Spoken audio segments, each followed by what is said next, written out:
Well, me and Bearcat are here. We're looking at the Hoverbot, and this is the new carbon fiber frame that I'm building. It's a $35 kit, and then I went and got some extra parts for it to handle the load. I added extra screws to the base of the plate and the top plate, and I siliconed in the landing gear on the plate. So that's hardening as well.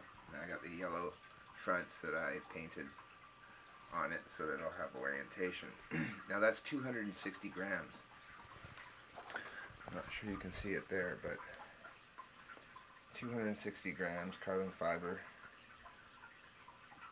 That's a landing gear. I'm not too keen on the narrow landing gear, but eventually I'm going to be able to fly a lot better than I can now, so that might be an advantage. And we'll put some foam pipe insulation on those pieces, those sharp pieces on the bottom, tape it on. So that will take the free flight board, and it folds, so it is folding. It will reduce itself if I want to pack it on the motorcycle. So there's sort of a Y-copter look at it. And that is 500 millimeters. So it's actually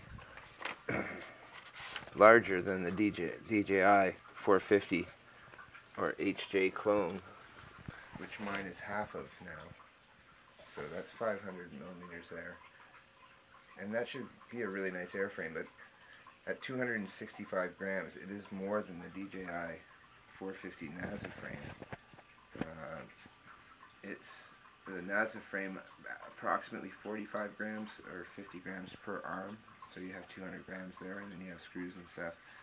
So I guess you're looking at maybe 250, 245 complete upright weight without your motors and all that other stuff added on. So this one I'm hoping that will be a better camera mount. And I have a proper 2 Velcro strapping on the bottom for the battery, which I'm pretty happy about. And that'll make balancing a little bit easier. And the Hoverbot weight right now, yeah, Bearcat. The Hoverbot weight, let's turn this on. Postal scale from many years of eBay. Okay. Put the Hoverbot on the scale. And we have now 1,135 grams. And that is with the 2600 mAh, or the 2450 Zippy, I think. The 2450 Zippy. And the camera on the front is now working really well.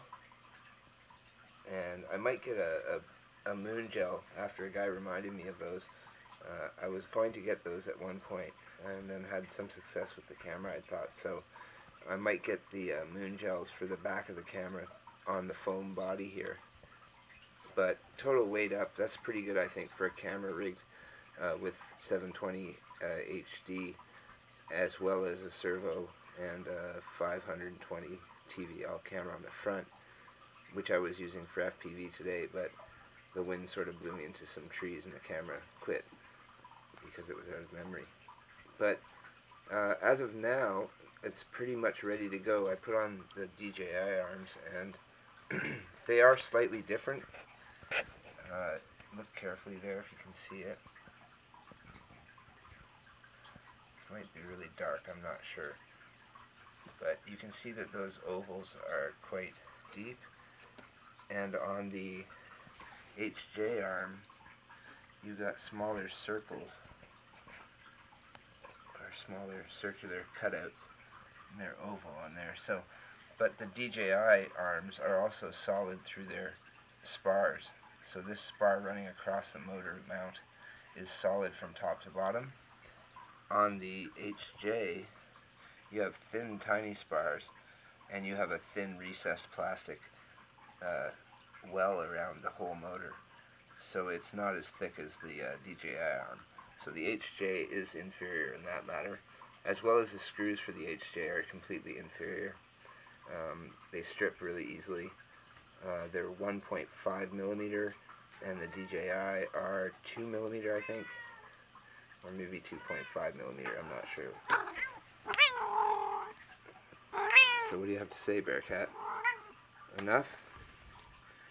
But anyways, I saw that they added on these fiberglass tops to the plastic motor mounts on this frame, and it's actually a great design. It fits together well now. I think that this is one that RC Model Reviews did a thing on from Good Luck Buy, but this isn't from Good Luck Buy, so this is sort of an upstart guy that I got in contact with, and we're going to test it out.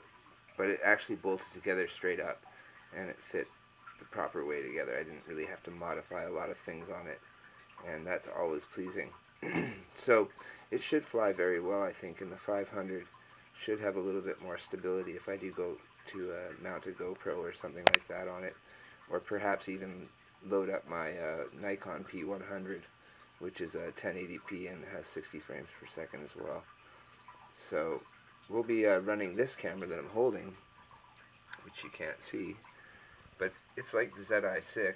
It's called a Kodak PlayTouch, and it has 1080p and image stabilization, so it might be a really good competitor for the GoPro once I attach one of these glass silver fisheye lenses, which isn't quite too fisheye. Maybe I didn't set it up right, but it seems that it's a bit more of a wide angle than a fisheye if you see it in the videos. And that's the video for today. Everything's running well. The transmitter is staying very cool with the cooling fins. And I might make a new foam body for that one there, because it does protect everything really well. And this has taken some good impacts, and to prove that, I can show you the original arms that here is now fixed as an emergency arm. And there's this one, the Frankenstein arm, which was cool in a punk rock way, but really didn't serve a good function on the quad, adding that much weight, about 18 to 20 grams.